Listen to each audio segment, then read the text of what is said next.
name? My name is Samuel Johns. Thank you, Mr. Johns. Can you tell me what years you attended Princess Anne County Training School? I never attended Prince Anne County Training School. I attended Kempsville High School.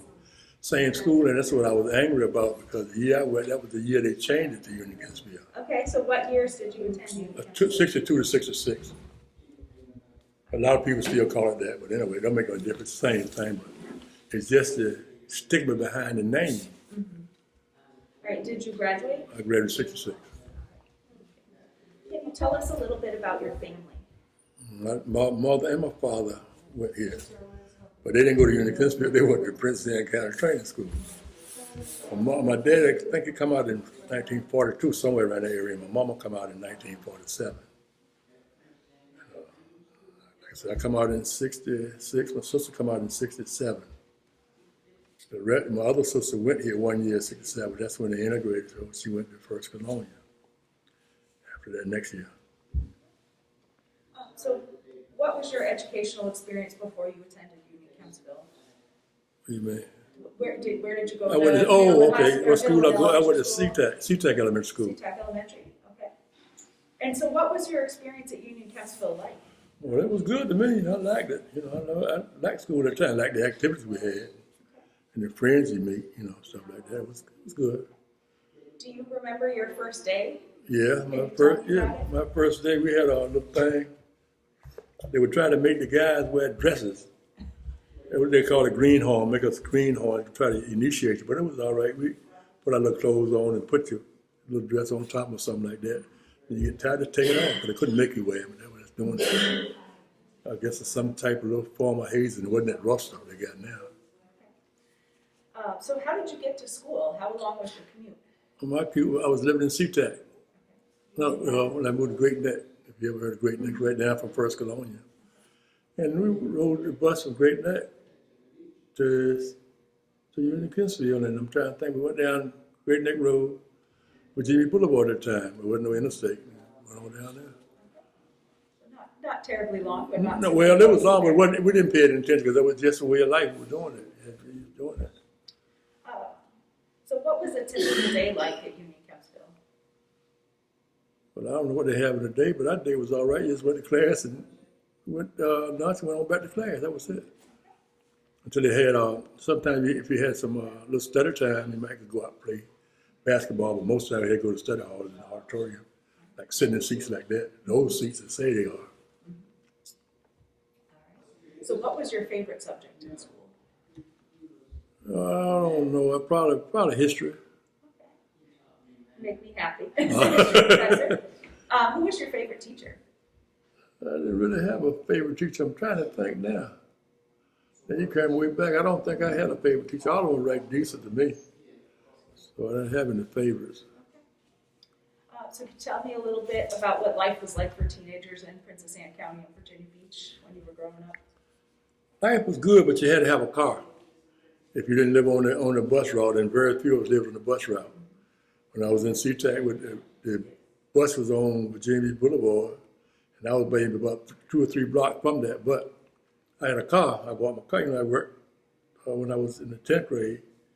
Work bought me a car that summer, so I never rode a bus. I don't think I rode a bus 5 times in my life. I've always had some transportation, but you needed transportation to get around. Tell me about your first car. My first car was a 1954 Ford. I tell everybody I had a brand new 54 Ford in 64. They don't even catch it. It's that long. They say, oh yeah.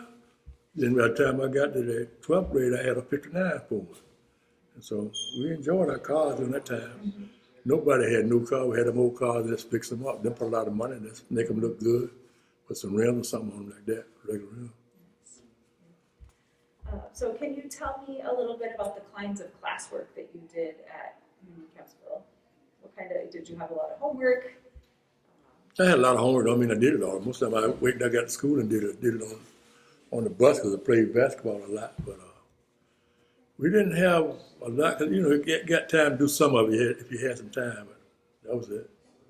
So do you play, so you said you played basketball. Can you tell me about what being on the team was like? No, I wasn't on the school team. That was just sandlot basketball, they were going to call this out there.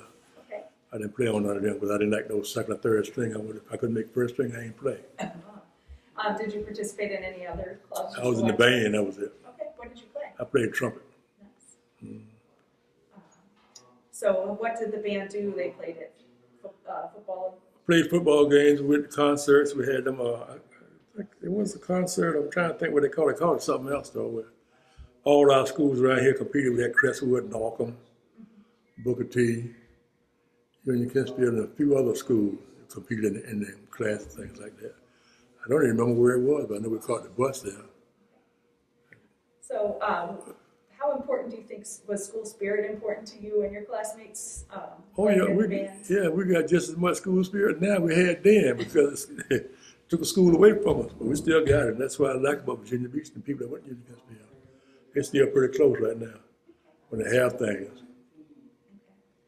So did you face any resistance or backlash? I know you said you were in the first integrated No, class. I wasn't in the integrated class.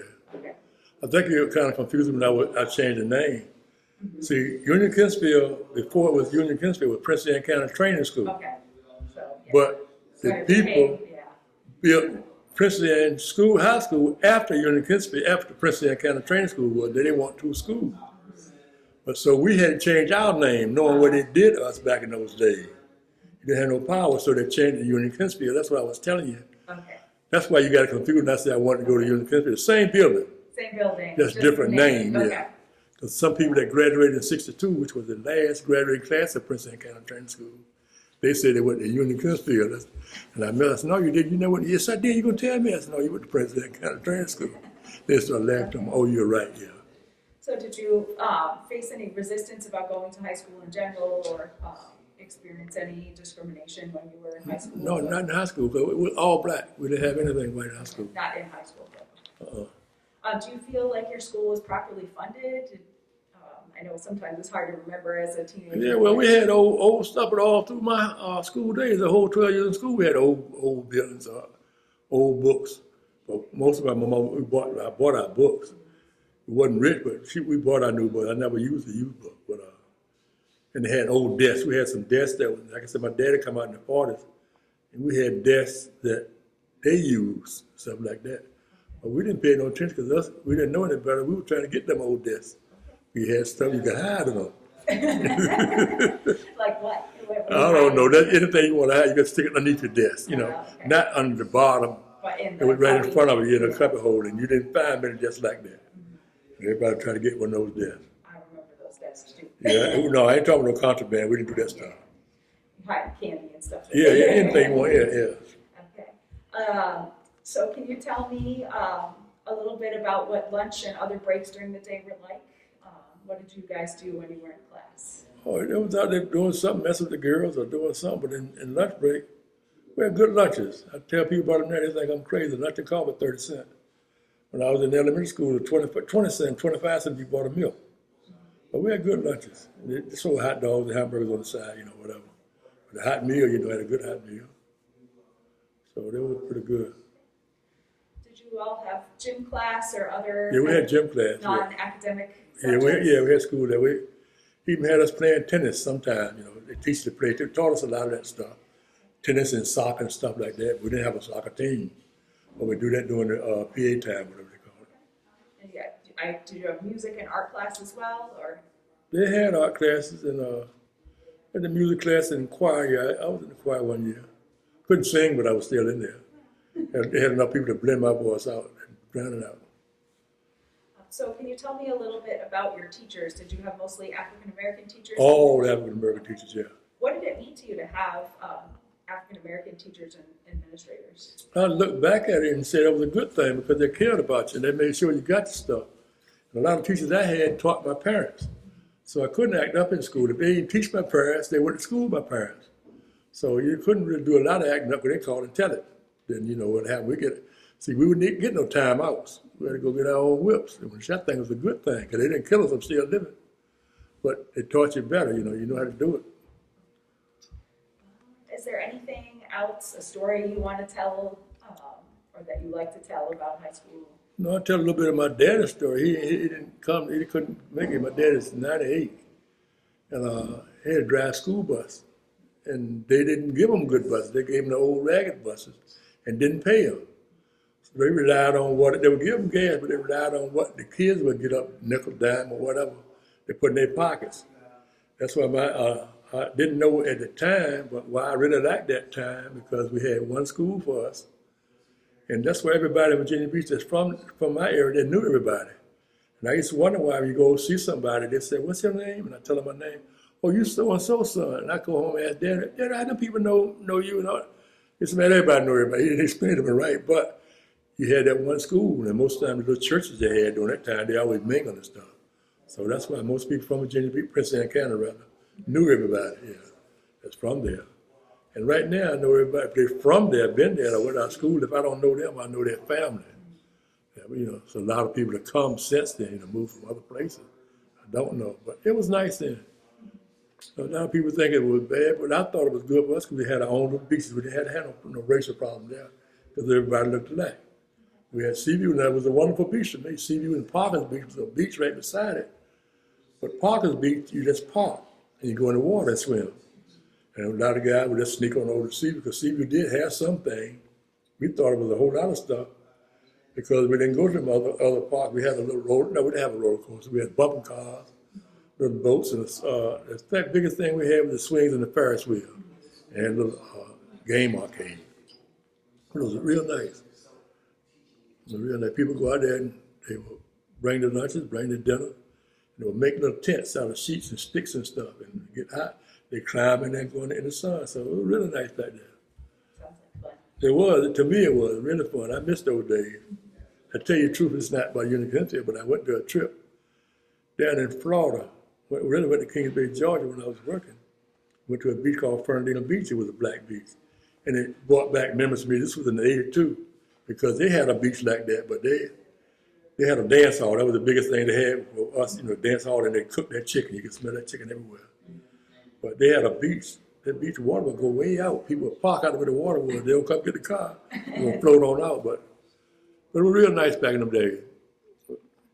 But that doing segregation, like I said, we didn't really want for that stuff. Probably wanted for equal employment and stuff like that. But as far as your recreation, we had it, because Chesapeake had a beach called Sunset Lake Park. That was an all black beach. Newport News, I don't know, I forget the name of that beach. No, Bay Shore. That's what I tell people now. Bay Shore people, everybody think of Buck Road. Buck Road is the beach right next to it. That was a white beach. Black beach didn't have an amusement there, but they had the dance hall and the restaurants and stuff like that. And they had, you go out in the water. But Buck Road had, I think they had a little roller coaster. I think they had a little roller coaster. I didn't go there too much, but I went over there. You just have fun. And they had Tyler Beach in Smithfield. A lot of people had their own little beaches and stuff like that. So we had good times back in them days. Sometimes I miss those times. I tell my children about them a lot. That's good. Well, thank you so much for Okay, telling a little bit of your story. Okay, you're right. I got a lot to tell. I'm gonna say some of it. You might want me again, but some of it might not be so pretty. But it was good for me growing up. What I'm trying to tell you, I enjoyed it, because when they tell this apart now, we had a lot of segregation, but we grew up understanding that. It didn't bother it, because they had places we didn't go to. They know you didn't want you, so we didn't go. I ain't gonna try to make nobody feed me nothing that I don't want. There's no telling what they're gonna do to the food. Like this one time, they had a little drive-in on the corner up in Seattle, Virginia Boulevard, called Peach Drive-In. And I went in there to get me some French fries. But I was about 10 or 11. I was carrying papers at the time. Man, what you want? I said, French fries. He didn't tell me they don't serve me. He told me, he said, go around the back, tell Red get some French fries. I didn't understand that then, because we didn't go to places like that. And Red would give me a lot of French fries. So I kept going to Red. My daddy found out he wanted to beat me. What you gonna beat me for? Red, you better not carry your butt around in the back no more. And Red would cuss too, because they sent you around here. See, they understood. They were older. But me 10 and 11, I didn't know it. And my parents kept me away from stuff like that. So, we had a good time when we were doing.